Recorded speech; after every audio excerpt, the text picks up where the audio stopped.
Hello bachcho, let's see the question.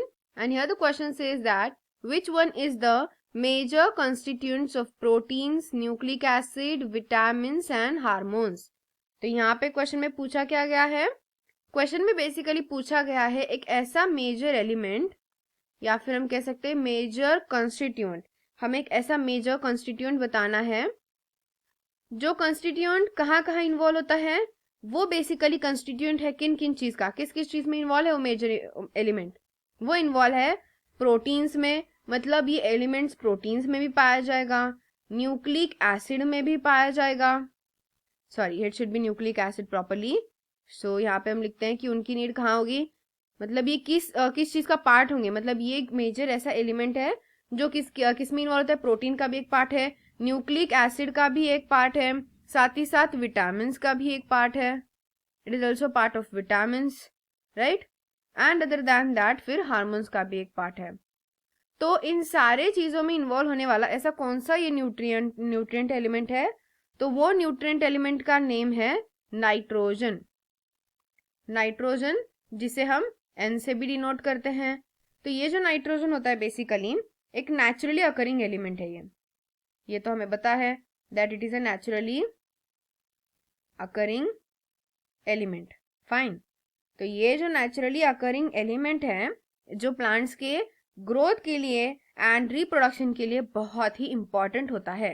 तो overall जो भी ग्रोथ है उन ग्रोथ के लिए बहुत इंपॉर्टेंट है, चाहे वो प्लांट हो या फिर एनिमल.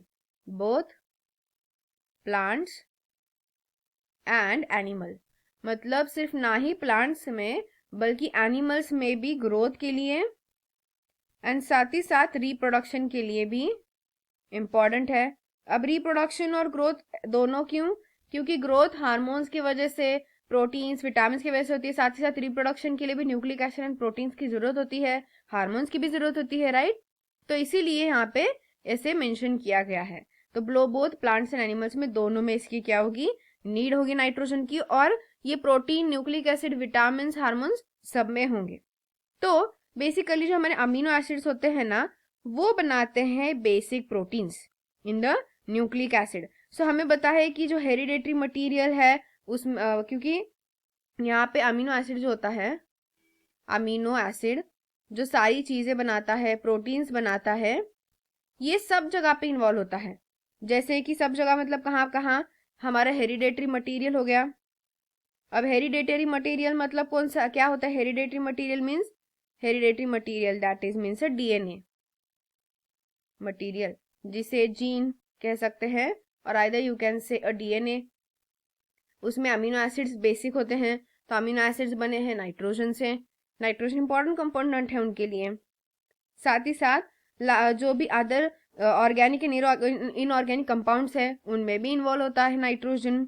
हार्मोन्स में इन्वॉल्व होता है, विटामिन में इन्वॉल्व होता है जैसे कि हमने यहाँ पे मेंशन किया है.